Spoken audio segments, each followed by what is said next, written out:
Fala, minha gente, eu estou aqui na Igreja Central de Carapicuíba e o pessoal aqui tem um recadinho pra vocês. Então, Igreja Central de Carapicuíba, nós vamos fazer o quê?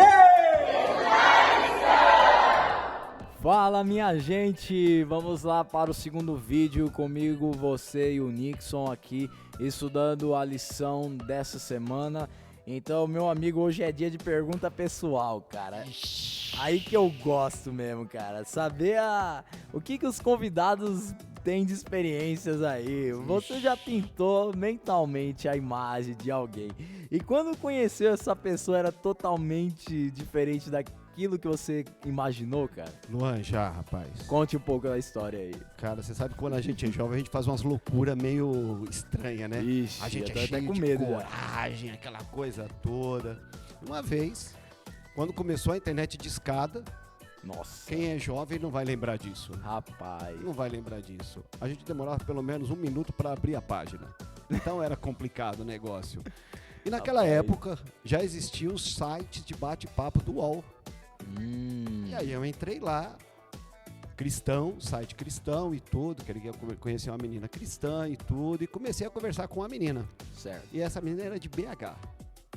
Eu tenho um tio que mora em BH, e a gente foi conversando, trocamos telefone, porque na época é muito mais fácil falar por telefone que pelo internet, que demorava. E a gente começou a conversar, conversa vai, conversa vem, eu descobri que a mãe dela estava internada, que estava passando por um problema de saúde, né? E a gente fomos conversando, todo dia a gente conversava um pouquinho. E aí um dia a mãe dela saiu do hospital, voltou para casa, e eu perguntei para ela assim: posso falar com a sua mãe? E ela falou assim: falar com a minha mãe? Eu falei: é. Aí conversando com a mãe dela, eu descobri que a igreja que elas frequentavam, elas eram adventistas, o pastor da igreja delas era primo da minha mãe. Eita. Olha só que coisa. Nossa. Aí conversa vai, a mãe dela falou assim: vem aqui passar uma semana aqui em casa. Eita, coisa boa, hein? Pia isso. E eu aceitei, era doido da cabeça. Vamos que vamos. Fui lá, vamos que vamos. Montei minha malinha e pensei assim: eu vou lá, se der algum pepino, eu tinha um tio que mora lá, eu vou pra casa do tio. Tava do lado, né? Tô guardado, tá tudo certo. E eu fui lá conhecer essa menina. Certo. Como na época não tinha foto, não tinha isso, não tinha aquilo, então você vai tentando pela voz tentar montar uma imagem da pessoa. E eu fui lá realmente, a gente combinou, porque a gente não sabia como é que um era o outro, ó, eu vou estar com a roupa tal, eu vou estar com a roupa tal, e a gente se encontra lá. Quando eu encontrei ela, a fisionomia era diferente da que eu tinha imaginado. Ok. E eu até comentei com você, ela não era uma menina feia. Era uma menina muito simpática, muito legal. Tenho contato com ela até hoje. É uma pessoa maravilhosa, cristã e tudo. E eu fui lá. Só que eu fui lá com o intuito de ter amizade. De acordo com o rolar das coisas, os pais dela perguntaram pra mim assim: e aí, vai ter alguma coisa? E eu falei assim: não foi o que eu vim aqui. Não, velho. Não é. Então a expectativa é uma coisa complicada, porque o que acontece? Sim. Eu crio expectativas em cima daquilo que me falaram ou em cima daquilo que eu vi. Sim. Dá um exemplo. Você chegou aqui você recebeu uma indicação para mim vir aqui. Aí o Fábio falou assim: ó, chama o Nixon que ele é um cara que vai ser legal. Então você já criou na sua mente assim: quando o Nixon vir aqui, ele vai arrasar. Indicação, né? Indicação, tá tudo certo. Maravilha. Aí de repente chega aqui, eu sou um cara tímido. E aí, olho moiou o esquema. Câmera, aí o esquema moiou. Então, nós, no decorrer da nossa vida, a gente faz muita expectativa. Sim. A gente sonha com um carro, a gente sonha talvez com a esposa, com o marido, sonha com o namorado. E aí quando as coisas começam a acontecer, a nossa vida parece que dá uma guinada diferente. Você fala: pai, não era isso. Não era isso que eu esperava. Não era isso que eu queria. E aí vem a pergunta: como é que eu consigo fazer a expectativa e a realidade se baterem, cara? Perfeito, e aí essa é a segunda pergunta, né? Como equilibrar a expectativa e a realidade, cara? Pra gente não se frustrar mesmo, essa é a pergunta. Exatamente. Então eu vou te dar uma notícia. Não é tão boa pra você, mas você precisa recebê-la. Não existe nenhuma maneira de eu prometer pra você que você nunca vai se frustrar na sua vida. Não dá. Não tem como mesmo. Não existe. Eu não tenho como falar para você, olha, você nunca vai passar uma decepção. Isso não existe. Mas, Nico, se eu entrar para a igreja, se você entrar para a igreja, as pessoas são pecadoras. As pessoas erram. Tem um texto na Bíblia que eu gosto quando fala sobre expectativa, que fala assim: enganoso é o coração do homem, extremamente corrupto. Quem é que vai conhecê-lo? Então, se você está em casa, talvez tenha acontecido com você. Você saiu de casa pensando assim: quando eu chegar lá, eu vou fazer um escarcéu. Aí você chega lá esperando uma briga, a pessoa olha nos seus olhos e fala assim: desculpa, eu não queria. Te desarma. Aí derruba o homem. Aí você fala assim: nossa, eu vim aqui e eu não vou nem conseguir falar o que eu estava pensando.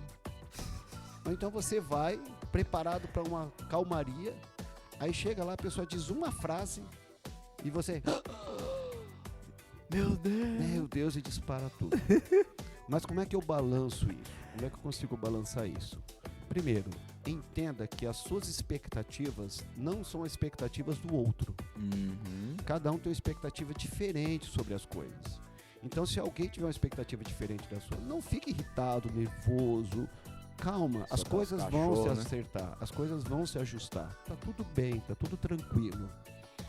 E não fique ansioso para as coisas acontecerem. Tudo tem o seu tempo, tudo tem a sua hora. É claro que você não vai ficar parado, sentado, esperando as coisas acontecerem.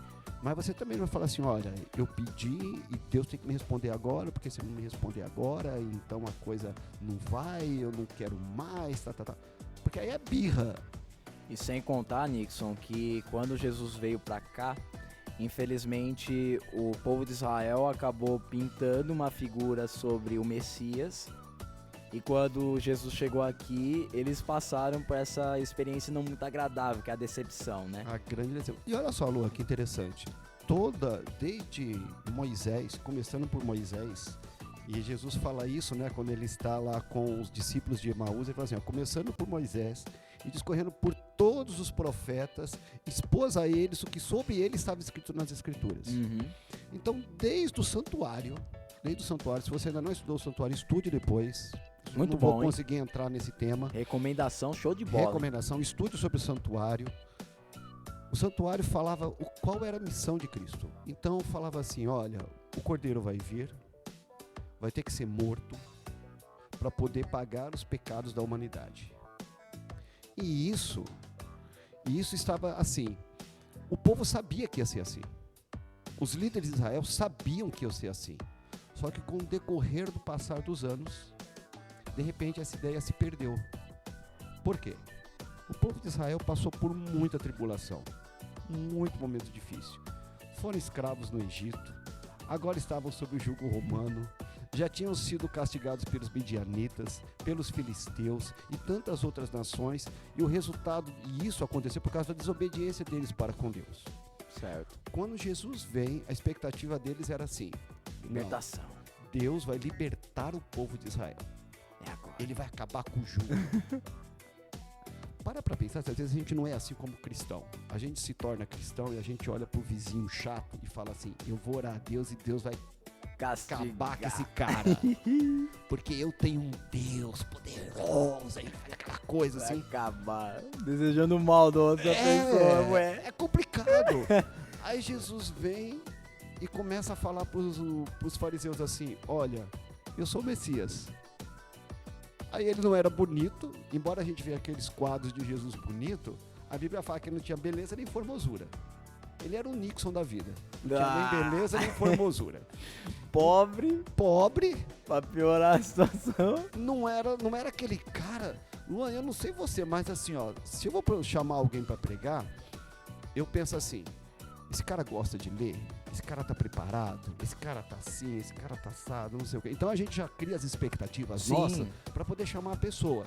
Certo. Os fariseus criaram a expectativa de Jesus, do Messias, e agora olham pro Messias e falam assim: ih, moiou tudo, cara. Esse não é o nosso Jesus. Então uma pedra de grande valor que chegou para eles, em vez deles valorizarem o que tinha, eles começaram a simplesmente Rejeitar. Começaram a rejeitar ele.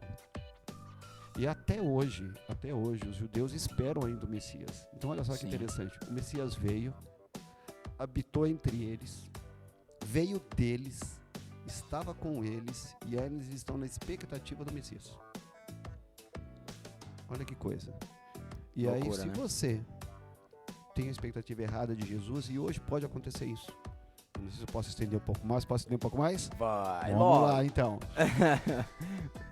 Hoje, nós temos uma expectativa bem diferente sobre Jesus, porque as pessoas pregam um Jesus estranho para as Escrituras.